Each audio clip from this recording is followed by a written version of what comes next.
Welcome to the analysis tutorial for Upgame by Trackman.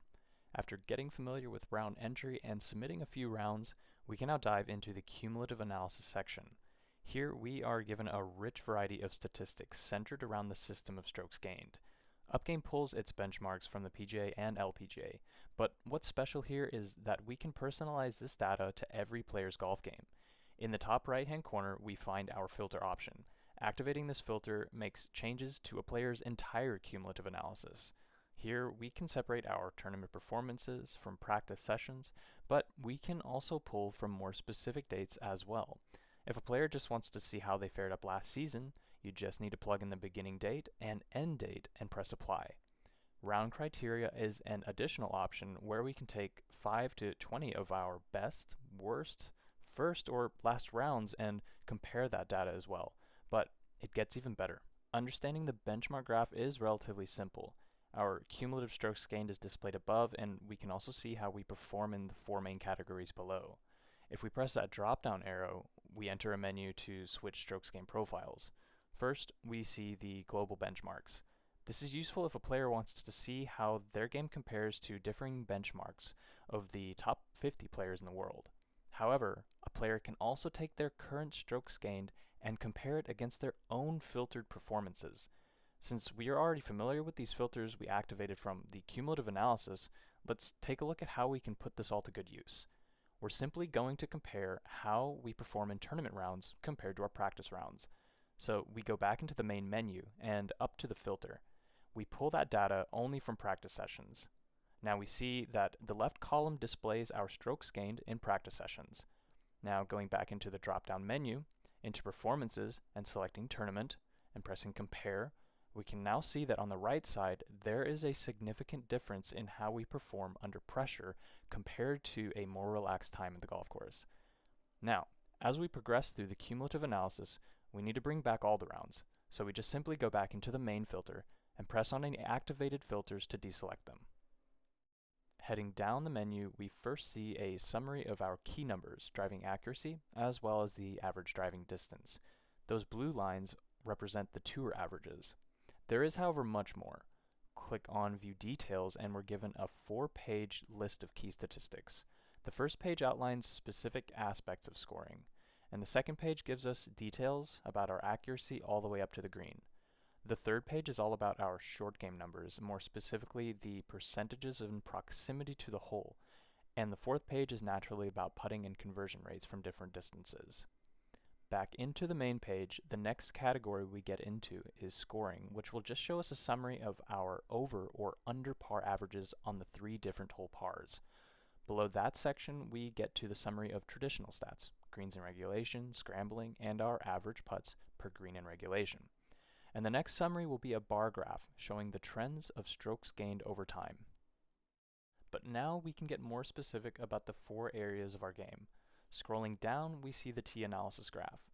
We're able to see a trend of negative stretches, as well as a few rounds where we were better off the tee than the tour average, but we can get a more detailed overview. Clicking on tee analysis, we're brought to a 2-page summary with these key numbers, but also a dispersion chart. This is going to give us more specifics about our left and right misses. Remember how we compared our practice rounds to our tournament rounds? We are also able to activate filters in specific parts of the analysis as well.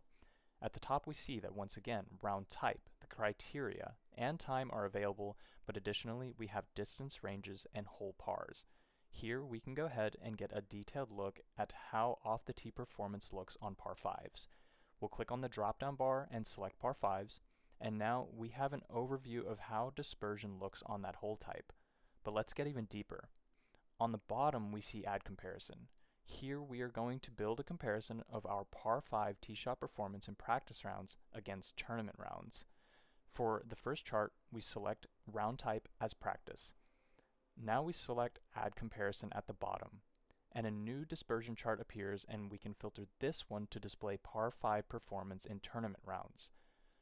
So now we have a side-by-side comparison of how the playing conditions affect our tee shot performance. Now it's time to get into the approach analysis.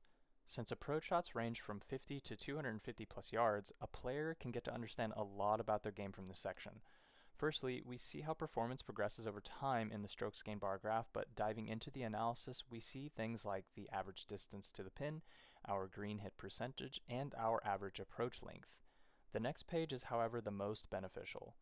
In strokes gained versus distance, we can see how our approach shots are separated into distance windows. Here we can see that the 150 to 175 yard range is where we lose the most strokes. And if we click and drag through the graph, we can see more specifically how many shots are hit as well as the strokes gained from just that area. Now that we know which distances have the most issues, we can go into the next page, the dispersion page, and use it to get a better understanding of why we lose so much from that 150 to 175 range. This shot chart represents proximity to the hole, with the white balls being missed greens and the greens obviously being hit greens. But seeing our entire collection of approach shots from 50 to 250 doesn't do much justice, and that is why our distance filter is so important here. So let's plug in the distance we need to work on the most, 150 to 175.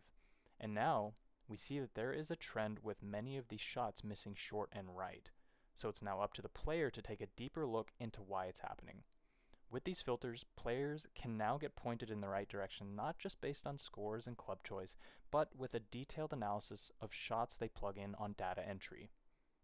Of course, the next section is about short game. These are all approaches from 50 yards and in. Of course, we first see the strokes gained trend over time, but as we dive in, we also get a look at average remaining distance to the pin, how many shots are ending up inside 6 feet, versus how many shots are ending up outside of 15 feet. But on the next page, we get another dispersion chart. And like the approach dispersion, we have a collection of all the shots inside 50 yards, but we can narrow them down once again with filters. We saw comparisons of our distances on approach shots, and in the short game analysis, we can do that as well. We are able to separate short chips all the way up to those quarter or half swing wedges. Let's put all of this to use by implementing a comparison of round criteria. We'll set this top dispersion chart up with 30 to 50 yard shots, and in round criteria, we'll take the performance of the last 20 rounds. Now on the bottom, we add comparison and just switch our round criteria in this bottom chart to the first 20 rounds we plugged it in. So here, a player can observe how they lost or gained accuracy over time on 30 to 50 yard chip shots. And last but not least, and arguably the most important, our putting analysis. Once again, we see strokes gained in putting over time, but in the analysis, we now see strokes gained by different distances. First, through this list, as well as another bar graph similar to the approach analysis. We can also see our overall conversion rate, and more specifically, conversions from different distances as well. And lastly, we have access to our performance on different breaks. Once again, activating our filters becomes essential. We know that the 5 to 10 foot range is an area of opportunity. On tour, this distance yields $1,000,000 differences, and on top of that, the highest number of putts are from here.